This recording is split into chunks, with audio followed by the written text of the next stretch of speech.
Ladies, gentlemen, good evening. Live from the 215, I am your host, Ace Porter, here at Wrestle Cave Network. And it's a very, very, very special evening. It's a very, very, very special podcast for Wrestle Cave Podcast with your boy AP. Some call me Mr. Porter, some call me Ace Porter, and some call me Young Geechee Liberace, and some, it doesn't matter. We're going to cover Fastlane 2019 review. We're going to cover any breaking news, any rumors, any reports that's, relevant right here, right now. Let's rap about it. Hey, yeah, you, what you doing? Yeah, you, listening. You listening to me? Watching wrestling? Stop everything you're doing right now. You know you need to follow Wrestle Cave Podcast. Did you hear that? Do you know who you need to follow? Wrestle Cave Podcast. Follow us on Twitter at Wrestle_Cave. Follow us on Instagram at Wrestle Cave. Follow us on Facebook at Wrestle Cave Podcast. Like our page. If you didn't hear that, everything he said will be in the description. Yeah? Got it? Oh, yeah. Follow our YouTube at Wrestle Cave Podcast. Yeah, right now. Like I said before, live from the 215, this is Wrestle Cave Podcast. I am your host, Ace Porter. Shout out to each and every one of y'all listening all over the world, all around the states. We love it. We support it. Shout out to everybody in our group, our community, Wrestle Cave Podcast. Shout out to everything going on Twitter. That's ran by Casey. He does the motherfucking thing. Follow us on Twitter at Wrestle_Cave. Follow us on Instagram at Wrestle Cave. I run the Instagram. And shout out to everybody that runs our Facebook group, because without y'all, this shit would be really, really, really fucking hard. But we can focus on the content. Shout out to everybody listening to our new show. Shout out to Casey with his new show, Independent Education. Shout out to everybody listening to Trap, my new show with Cochise. Also, the six pack that we have on our YouTube channel, featuring myself and Casey and anybody else that Casey wants to be on that particular show. But yeah, tonight, right here, right now, we're going to talk about Fastlane. So let's get into it. Now, I didn't get a chance to see the pre-show, but I did see something unfold between the New Day, Rusev, and Shinsuke Nakamura, with New Day going over. But we started tonight with the SmackDown Tag Team Championships, the Usos 6-time Tag Team Champions versus The Miz and Shane. Now, every time I see Shane, I think about the Ty Dillingers. I think about the people unhappy that didn't get an opportunity like that in WWE. And one of the reasons why is I feel as though because Shane is taking up slots unnecessarily. At this point, I don't need to see him jump off anything or hit any more elbows. I'm pretty much good. But I will say that this match I was definitely entertained by this match. It was a good match. Basic tag team wrestling spots. You had a spot where the Miz tried to hit his skull crushing finale, but the referee was dealing with Shane. He didn't get a chance to see it. And then, Miz was doing things, he was adding to his catalog, I guess, because he was the hometown, babyface tonight. So he was, doing things from the top rope. He was hitting different type of moves. He looked great in the match. Then attempted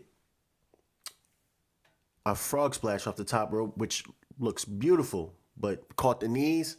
And then the Usos got the pin. After that, emotional Miz greeting his family, his dad, shaking hands with Shane. And, you could kind of feel the heel turn coming. And then bang, it happens. Kind of interesting to see Shane be the one turning heel and him be the babyface in the situation. But I'm interested. And I think it was a great way to start the night. Like I said, The Miz came out there with the babyface reaction, the new merchandise, the new T-shirt. Cleveland is awesome. And to have Shane at the end of the match, or basically after the match, wipe his ass or wipe his face and throw it back and beat him. But I will say that the submission was a little bit, overkill. but other than that, I'm not complaining. Hey, you know what I'm saying? I'm gonna give WWE a 2 sweet on that one. I definitely think they did a great job with Shane turning heel. So now, we're en route 4 weeks until WrestleMania. We already know we got Shane versus The Miz. Like I said again, it could be another slot for another superstar. But I'm digging the storyline between that. Next up, we had Mandy Rose versus Asuka. This match was trash. I don't like how Asuka is positioned. Like, yeah, you know, you got the belt, you're the champion, but you know, you're not really the champ. You're not really the girl. You know what I mean? You're not the woman in the situation. You know, this is about Becky, Charlotte, and Ronda. So, you know, I don't really like the way she's positioned. She kind of like was on her Brock Lesnar, and I don't think she wanted to be on her Brock Lesnar. I just felt like they didn't have shit for her to do. She won a belt. You know, it's just sad that sometimes people be in a position to, you know, do their thing and you think it's their time. You know, the way she came up at NXT, she beat basically everybody, and then she lost to Charlotte, and then she regained her momentum, and then she made Becky tap just for Becky to win, you know, and be in the main event. So it's, you know, it's like you're the champion, but you're not really a champion. But in this match, you know, Mandy tripped, you know, off the ring apron, skirt or whatever, because of Sonya, and you know, basically lost. And it appears that, you know, we have some trouble, you know, between the tag team. So we'll see how that play out. So we started the night with a tag team match. Next followed Mandy and Asuka. Then that tag team had a problem because it cost her the match. Then camera goes in the back. We see Kofi Kingston. Then we see the New Day, which is another tag team. It's just tag teams all over the fucking card. It's like the ghost of Teddy Long on this motherfucker. So the New Day is basically saying, yo, we need to see Vince. Fuck that. You waited an hour. Let's go back there. You know, they go back there. Vince is like, yo, you know, what's going on? They're like, yo, we waiting for you for an hour. Kofi been waiting for you. Oh, no, I've been waiting for him. Oh, all right. What's up? Whoop-de-whoop. Da-da-da-da-da. What's popping? Oh, you know, the fans want triple that match. We can give them triple that match. And that match starts right now. Kofi hyped up. New Day put him over. Big E put him over. Kofi goes out. Xavier put him over as well. I would hope to see that they actually fall through and go through all the way with it. Like, literally go through with it. Y'all made gender champion. I think it's about time y'all put the strap on, you know, a black man. And who better but Kofi Kingston. And if he does, I think they should free Bird that title, because Big E deserved to be a champion. And so do Xavier. And I think they all work great. And it'd be something different. It'd be something fresh and exciting. Especially with AEW coming, we're going to need something different. But yeah, so he comes out, and next thing you know, he's under the impression he has a match. The Kofi Mania signs is in the crowd. Kofi Mania chants. Kofi's lit. And next thing you know, the bar comes out. We're confused. Another fucking tag team comes out. We're confused, and it's a handicap match. And they're both, actually, it's a turbo handicap match. So you know that means he's getting fucked up. And that's exactly what happened. And the crowd was saying, you know, booing that it was boring, because it was. And then the New Day came out. And then once the New Day came out, before they can even get to the ring, Rusev and Shinsuke came out and attacked them. So, yeah, that is about it for Kofi for the night. So, yeah, this whole thing right here, for storyline purposes, I'll give it a 2 sweet. For the Mandy Rose and Asuka shit. I'm fighting for my life. Y'all killing me with this. They fucking killing me with this shit. So I'm good on that. Page 1 of my notes are done, ladies and gentlemen. Yes, I do have notes. I came prepared. So, guess what? You wouldn't believe. The camera goes to the back, and we see yet another motherfucking tag team. We see Bayley and Sasha cutting a promo about their match, about defending their straps tonight. But the key thing that I've seen and that I find interesting, and I can't wait, is the fact that they will be defending those belts, you know, on NXT, SmackDown, Raw, maybe NXT UK. I don't know, maybe 205 Live. I don't know. They said they're gonna defend it everywhere, so we gonna see about that. So Elias comes out, and he's having a concert for Cleveland, and he's getting on them. He's also dissing the New Day. He's dissing. Well, actually, I think it's the second time the first time he came out, he was dissing Shane and all of them. So, you know, doing his thing, doing his stick. And, you know, at this point, I think the crowd was into it, but I think they're a little bit confused, because it's like they keep turning him heel or face. So I guess they're a little bit confusing, but he's still entertaining. So he got the heat. He got that good heat or whatever the case may be. Cameras go to the back. They show the McMahon family on the door. The door opens. Shane opens it. They ask him for a word. Of course, he says nothing because he has to promote Tuesday. So makes sense. But you wouldn't believe what happened next. Now, wow, another fucking tag team, but this time it's NXT tag team. Or should I say NXT, Raw, and SmackDown tag team, Aleister Black and Ricochet. Easily the most entertaining shit on TV right now for Raw and SmackDown. So you have Aleister Black, Ricochet versus The Revival versus Chad and Bobby. Man, this was a dope match. This was probably, was it my favorite match of the night? I don't know if it's my favorite match of the night. It might be. But this is definitely my favorite spot of the night. So Ricochet, he gets a blind tag on Black. Black goes for the knees on the top rope. But he tried to hit Chad, but Bobby pushes him out of the way. So he hits Bobby. Bobby's out of the way. Takes it for the team. Chad then tries to go for a rolling German suplex on Aleister. By the time he tries to get it and goes into the corner, Dash is there for the blind tag. Then he goes to the top rope. So meanwhile, while Chad is giving the rolling suplex into a pin on Black, before the 3 count, Dash hits him with a body splash from the top rope. That definitely was my favorite spot of the night. And then out of nowhere, Ricochet hits a shooting star press on Dash. So that was fucking awesome. But Bobby comes in and saves for the actual pin. So yeah, that was definitely my favorite spot of the night. And let me turn my page for my notes here. I know y'all hear it. I've been working. I know it's been a while. Shout out to the whole team, everybody holding us down.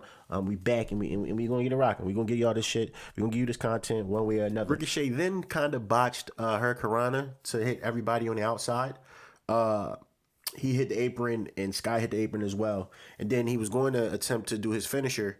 But he seen that Bobby was attacking Black on the outside. So he ran on the other side of the ring and basically did a moonsault over the top rope, which was insane, on to the outer side. Next thing I know, Chad is in the ring. Shatter Machine, 1, 2, 3. The Revival wins. About time the Revival wins, because every week they've been getting beat by other different tag teams, and that's not how you book a tag team champions. So yeah, I'm definitely happy that they got the win. There's no reason to put the belt on Aleister and Ricochet, because they just got here. I love them as a tag team. I never thought I wanted something so bad that I never wanted. It's like until I see them in a tag team, I was like, I never thought about them being in a tag team. But then I see them in a tag team, I was like, oh, I need that.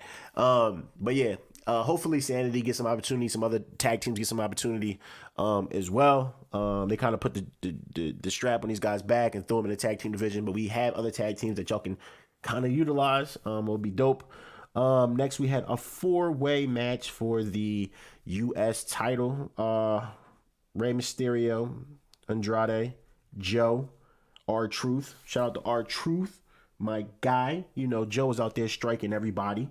R-Truth was hitting, his little moves. He was impersonating John Cena. That was funny because he's actually 6 years older than John Cena. So that was hilarious that he, looks up to him that much, to his young bull. Then you had Rey Mysterio hitting double hurricanranas on R-Truth and Andrade. Also, the feud between Andrade and Rey Mysterio was awesome. Really, really entertained by that. Andrade hits a missile drop kick to Rey Mysterio and Joe at the same time. That was dope. Yeah, man. Zelina hit a super kick on R-Truth, so Carmella got involved and started fighting Zelina. So we seen that. That was interesting. I'm never mad at seeing Zelina, so I was entertained. Then we had a 619 to Joe from Rey with a no sell, and to Rey got caught lacking, and there you have it. Joe retains. So good shit. I like how they're making the U.S. title seem more important. I like it on Joe. It's awesome. Next we had Bayley and Sasha versus Nia and Tamina. This match was sloppy. Once again. 30 years of my life, B. 30 years of my life, B, and y'all killing me. Fighting for my life. Yo, killing me with this. Killing me with fucking Tamina, man. Yeah, this shit was sloppy. I didn't write any notes for this particular match. I know there's one spot she tried to like gorilla press her in the air so she can so Nia can catch a Samoan drop, and that shit was just ugly.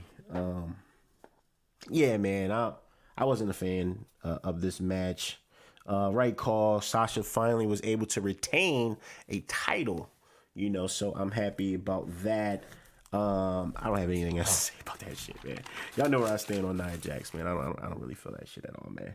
Oh, but at the end, post the match, because there was a lot of post things happening after the match. Tamina got into it with Beth Phoenix, and then Nia got into it, and they started jumping her, and then Natty came out, got her ass whipped too. So it looks like we have another tag team that's coming. So yeah, that was cool. I like the backstage shit. I like the post match things. Keep it interesting, add to the story. It's WrestleMania season, baby. We got to do more. You know what I mean? Firing people is one step. The next step is execution. So hiring people and doing the right execution. So the next match was a triple threat match, and this was interesting because I didn't know if it was going to still be a triple threat match or not, or if it was going to be a 1-on-1 match. So you had KO come out first, then you had Daniel Bryan, and then you had Mustafa Ali, which I'm happy that he got an opportunity to do his thing. He's hitting all types of dives and inside the ring, outside the ring, Spanish flies from the top rope. Daniel hitting, his kicks, doing his sticks. KO is doing, his shit. He brought out a stunner now. At first I was a little iffy, but he's knocking the stunner down. I still love the pop-up power bomb though, but it's dope to see that him back as a face and doing a stunner. It's dope. It's dope. Definitely glad to see him back. Let's see what else happened in this particular match. I know one spot that was really really dope. Ali kept getting caught with the knees. He hit a few reverse hurricanranas. Got hit by a couple knees, hit a couple swinging DDTs on Daniel. So that was fire. But towards the end, he suffered a pop-up powerbomb on the apron by KO. Rowan attacked KO on the outside, and Daniel was able to get the pin. But babyface Ali kicked out, eventually tried to do another swinging DDT, and got caught with a knee. 1, 2, 3. Daniel Bryan, the new Daniel Bryan, is still champion. Now, dope match. I just don't like the fact that the matter is no WWE champion should be not closing the show. So that's the only thing that I had a gripe with. But other than that, entertaining shit. Very, very good. Liked it a lot. Becky versus Flair. I'm a Becky fan, but y'all not giving me enough time to miss Becky. And I feel like this was uncalled for. We could have did something else. Basically, Becky got the leg worked on the entire time. She got a couple of little hits in. She got the arm bar in for a little bit, but basically she was getting her ass whooped. There was no way in hell that she was going to win with one leg over future Hall of Fame, 8-time women champion, the legend, the living legend, the Queen, Charlotte. There's no way she was going to win that match without the interference of Ronda. So we knew that was coming. So to me, just filler, just add to the story. She came out there and, basically attacked Becky so Becky can be involved in the match. Now, what dickhead would actually get someone disqualified and actually put in a match to make it a triple threat match to make it even harder for you to retain? I tell you, the same dickhead that, doesn't care. Same person that's probably going to go off in the sunset, have her babies like she always planned to do. But Ronda, I'm not mad at you. You're doing a great job. Yeah, so, I didn't really feel this. This shit ain't really do nothing for me at all. Now, the main event, The Shield versus Baron Corbin, Drew McIntyre, Bobby Lashley. For one, I don't understand what they find in common. I don't understand why they're linked together. Bobby was doing his thing with Leo. We knew Dolph was taking his break. I guess Vince, this is his way of keeping him, in the mix. Baron, Baron is Baron. Probably the most hated in the company right now, for good or bad. Either way, they're making a reaction towards the guy. The Shield, they kept stressing that this is the last time, the last ride. And I don't know if it is or if it isn't. If it really is, then I can look back and appreciate a little bit more. But some people still feel like it's a work. I feel like it's a work as well.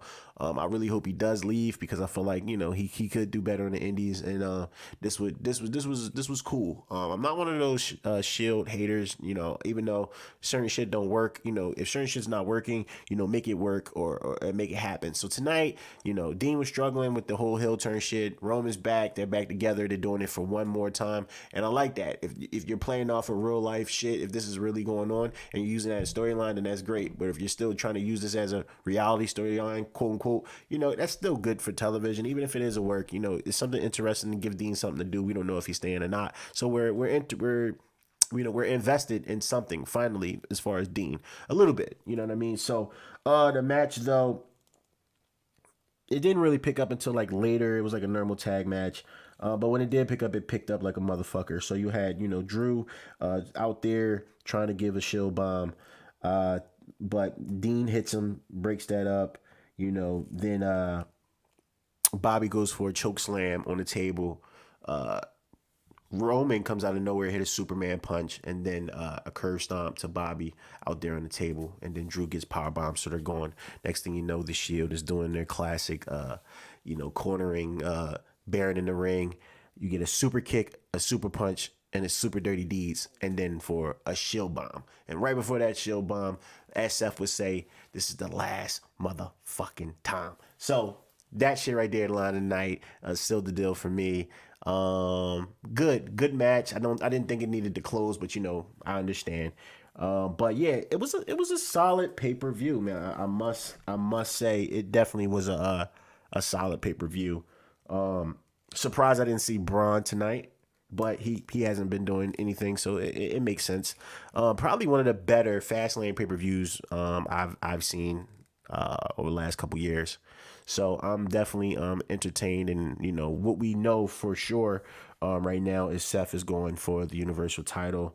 It's a triple threat match between Becky, Flair, and Ronda. We're gonna have some type of tag team match between Sasha and Bayley. I don't know who they're gonna face. Daniel Bryan looks to seem to be facing Kofi Kingston.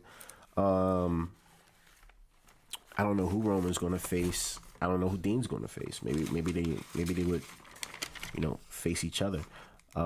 Ricochet and Alistair. I don't know if they're gonna be in one of those tag team, gauntlets or matches, but they should do a tag team ladder match. That would be so fucking awesome. A Ricochet, in there doing whatever. So yeah, I don't know about that, but who else could we say? We know for sure. Joe should probably do like an open challenge or something like that. Have like Lars or Bray come out or something like that. Challenge him at Mania. That would be kind of dope. We know we're getting AJ and Randy, and I forgot to bring that up. Basically at the end of Elias, right before the main event, Randy comes out and catches RKO, and then AJ catches the phenomenal forearm, and fucking Michael says, "Yeah, he said he was gonna have time. He said he was gonna deal with Randy when he had time. I guess he had time now. No, nigga, the time is like late. He's like behind. Like he should have done that shit like yesterday. He been fucking with him the last couple weeks. It's about time you start doing something, bro. You know what I'm saying? Catch your wreck, man. But these people, these motherfuckers disrespect you like that, man. You already know. The Usos, I don't know who the fuck the Usos gonna face. Hopefully Sanity. I would like Asuka to face Ember Moon. That's what I would like. Or Charlotte for her rematch. But, Charlotte is in that particular match. I don't know what KO does either. And we got Kofi versus Daniel. I don't know if I said that already or not. But, yeah. So the Mania card is shaping out to be like a really, really, really dope card. Comment, let me know, give me some feedback, let me know how you feel about this particular pay-per-view. I honestly enjoyed it. I had fun with it. I do feel like the ghost of Teddy Long was booking this shit. All the tag matches, all the multi-man matches. I think it was only like 2 one-on-one matches, but it still was a fun pay-per-view, and it put things in perspective with 4 weeks left to WrestleMania. So yeah, very, very good show. Let's talk about Tommaso Ciampa. Something I want to cover. It's been heavy on my heart. This guy, he's one of the best. He's been running NXT, the main event.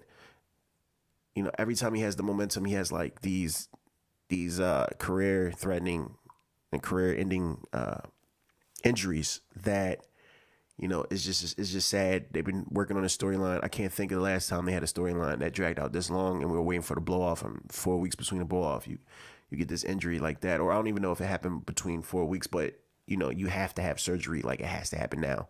So it's sad he had to drop the belt, and damn, man, get well. Prayers with you through the whole process, man. Get well.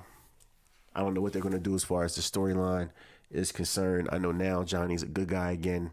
So, yeah, man, it's sad. But speaking of good, the Good brothers, Gallows and Anderson, are, possibly leaving. They didn't resign, and they had top money.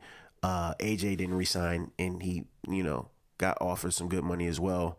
What if all 3 of those gentlemen went to AEW? Do you know how fucking insane that would be?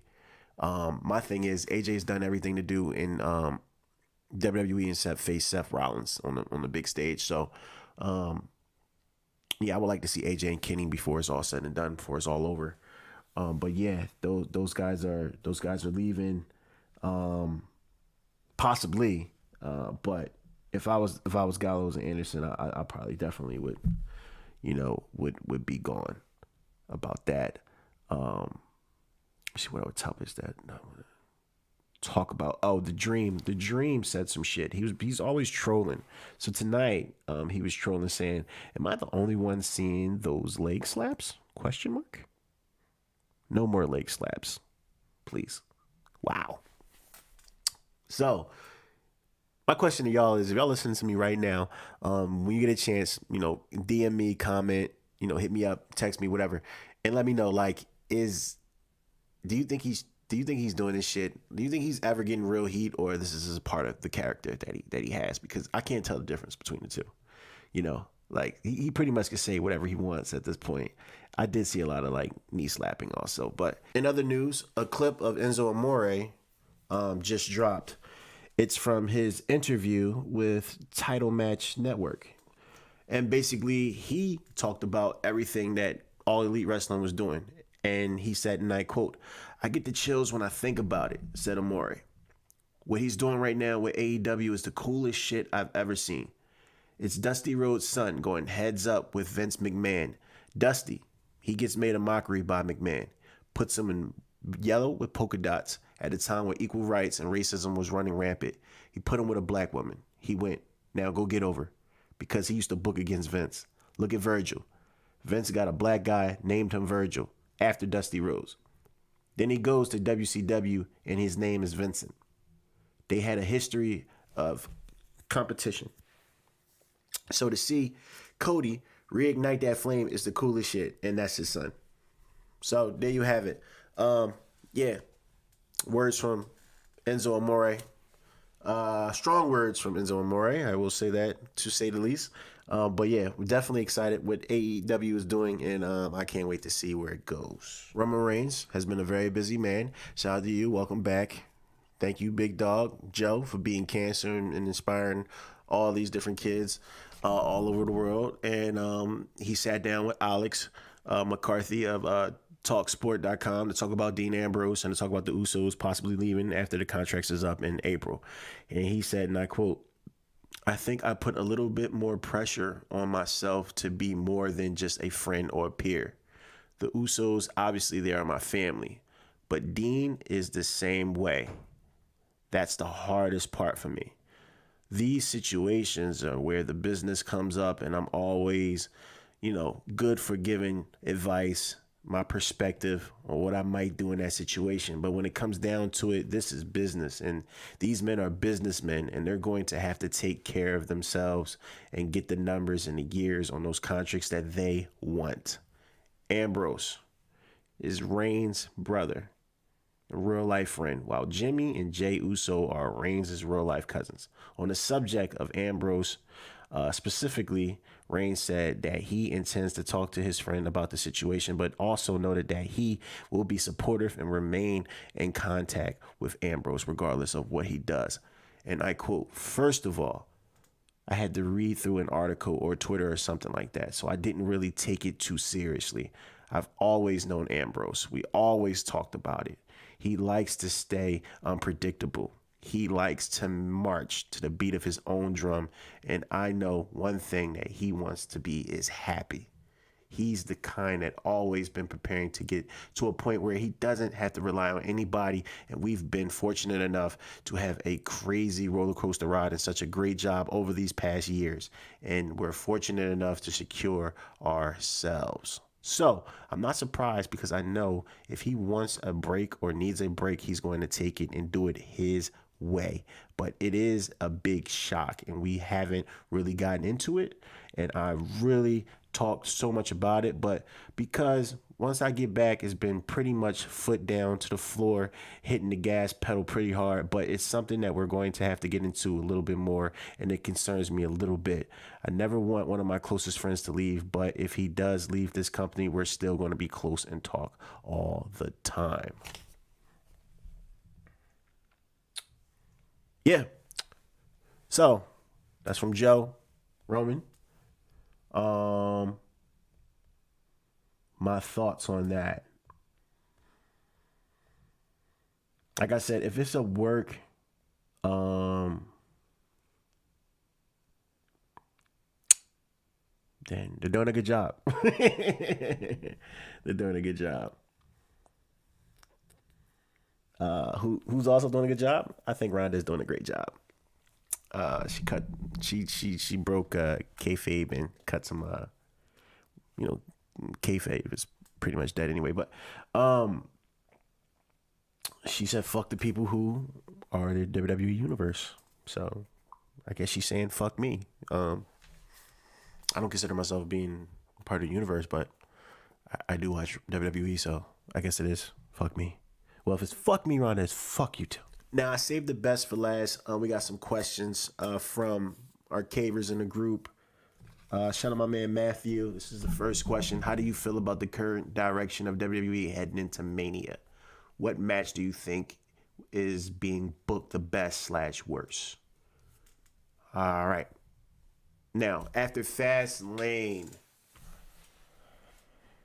the current direction of it, to me, it's gotten better. Ever since they brought Ricochet and Alistair up, I feel like I've been more entertained Monday and Tuesday. I like the post-match things. I like the behind the scenes things. I like unpredictable shit. So I like where they're going, and I'm interested to see where they go moving forward. But they always do a good job. Well, not always, but for the most part, they do a good job in WrestleMania season anyway. That's like the season where they go the hardest. So, as far as who I feel like is being booked the worst or best, I feel like who's being booked the worst. One of the worst, I would say Braun. Braun had a lot of heat in the bag for different reasons, but as far as out there, he connected with the crowd. He had a catchphrase. He had everything, unpredictable shit that I just was talking about. All the segments and different things like that. Bring back that Attitude Era shit. And, they didn't put the strap on him. They had Brock take a break, and that killed him. As far as his injury is concerned, I think that hurt him as well. So I'll say he's probably being booked the worst. Who's being booked the best? Right now, it's a good question. Probably I would say Becky. Probably Becky.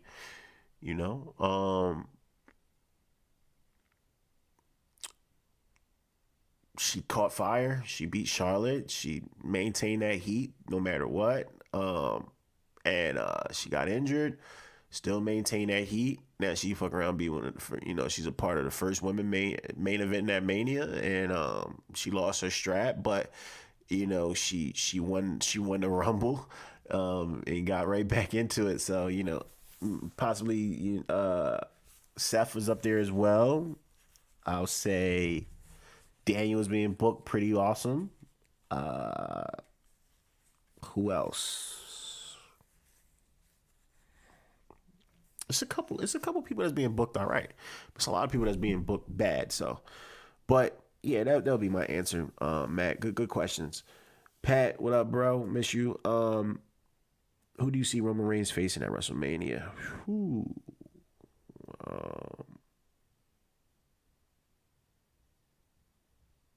I don't know. That's a good question. Let me think about that. I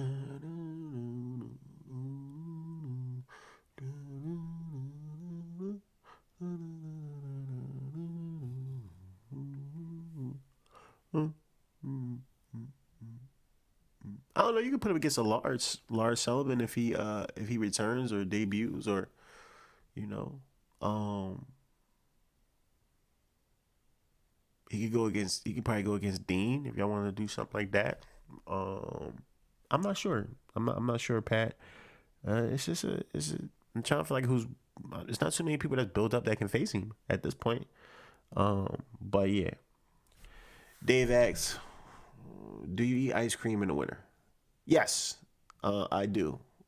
I would eat water ice in the winter as well. Yasmin didn't ask a question, but she said, I do. So, and he said, that's great. And she said, that's delicious. And I said, I didn't say anything. Elliot, when Jesus comes back, is it where you want to be? Making fun of a little Joe Dirt. So he asked me, when Jesus comes back, is that where you want to be? I'm riding with anybody that sacrifices for me. So wherever Jesus is at, I'm trying to be there. I'm trying to be down. Dante, what up? What up, bro? What do you expect out of AEW year one and then beyond? I expect great wrestling, great storylines. I expect excitement. It's been exciting. I expect WWE to improve as well because of AEW, and I expect them to, be that alternative brand moving forward. I think they could be just as big as WWE. Why not? Why wouldn't they be? People thought that, when they sold out, that was going to be it, and I said, what's next is a promotion, because anybody that sells out that fast, why would you sign to somewhere else? Why don't you continue doing what you're doing and go in uncharted territory? So I see them just becoming bigger and growing, and I'm very excited to see what television deal they land. But they got Jericho, they got Kenny Omega, shout out to Jungle Boy, rest in peace your father, Sonny Kiss. They got a lot of bodies over here, so it's gonna be crazy. Patrice asks, do you want to see Scarlett kick Disco Inferno's ass? Huh? I want to see her night and day, every day. She can kick his ass, my ass, whatever she want to do. I'm all down. And Yasmin, comedy, yes. Yasmin was very active in this post. Shout out to Yasmin. What's up, sis? John, my guy. What up, John? Since Tommaso Ciampa has to drop the NXT title and won't be facing Gargano, who would you want to see? Cole versus Gargano or somebody else at TakeOver Blacklist? Cole and Gargano would be dope. I'm not sure, man. I'm not sure. Maybe who else is built up to be in that run? Like, you know what I mean? Who else is there to do that? Maybe Johnny and Matt Riddle. That'll be dope. But I'm all for Cole. I say put the strap on Cole. Yeah, that would probably be the best bet. Yasmin finally asked a question. What is your thoughts on the status of wrestling as a whole right now? I feel like we're living in the best era for professional wrestling, sports entertainment, or whatever the fuck you want to call it. I feel like this is the golden era. This is the best era with AEW, New Japan, Ring of Honor, all these indie shows that you can go to. Yeah. And then I'm in the industry. My team is in the industry. Wrestle Cave Podcast, Markout Club. We in the mix. You hear me? My guys in New York holding it down. It's a great time to be a wrestling fan. I would definitely say. But yeah, like Pat said, that's a whole episode of his own. So, I'll probably look into that a little bit more. Now Dave asked again, what kind of ice cream? She said butter pecan. I'm a cookies and cream type of guy, or chocolate. Casey, my tag team partner, asks, who is facing Asuka at Mania? That's a great question because they're not doing shit with Asuka right now. I wish it was Charlotte, but it's not at this point. It's not. I'll say Ember. Please, Ember, come to SmackDown and do the damn thing. Pat posted a picture in his cozy ass Impact hoodie. Cozy Pat. He just asked for my thoughts. I think you look cool. I think you look cool. I like the dice. It's giving me the Vegas vibes. I'll be Vegas very, very soon. But yeah, there are questions for this week. Shout out to everybody that, asked me questions. I'm having fun. It's 3:30 in the morning. I'm rambling at this point, but please follow us at Wrestle Cave Podcast. On Facebook, follow us on Twitter at Wrestle_Cave. Follow us on Instagram at Wrestle Cave Podcast.